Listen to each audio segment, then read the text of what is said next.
جمال الوجود بذكر الإله وتصفو الحياة بنور هدى.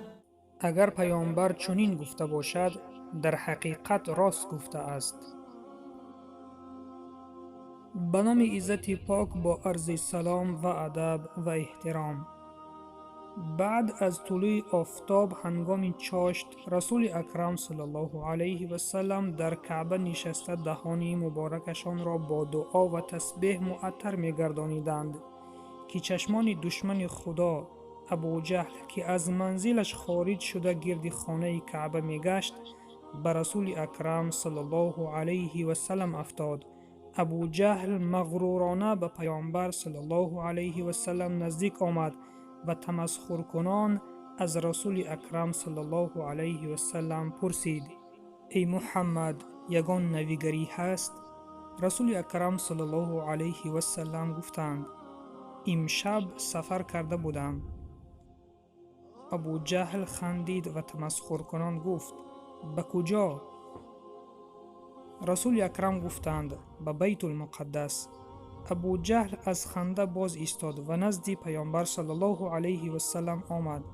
با شک و شبهه گفت: شب به بیت المقدس سفر کردی و صبحگاهان در نزد ما حاضری؟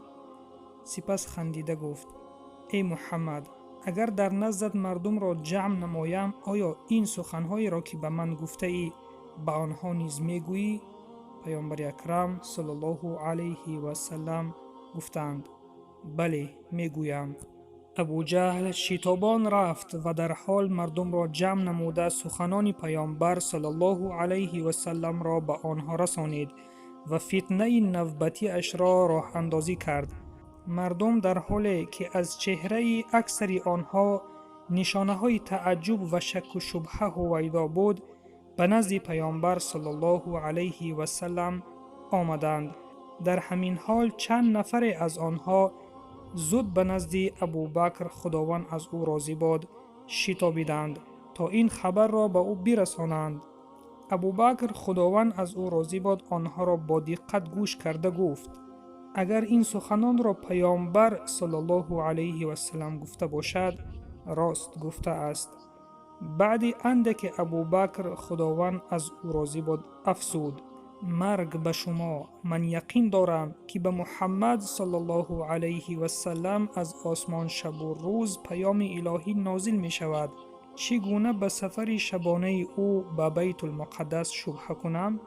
سپس ابوبکر خداوند از او راضی باد آنها را ترک کرد و شتابان به سوی کعبه نزد پیامبر صلی الله علیه و سلم رفت.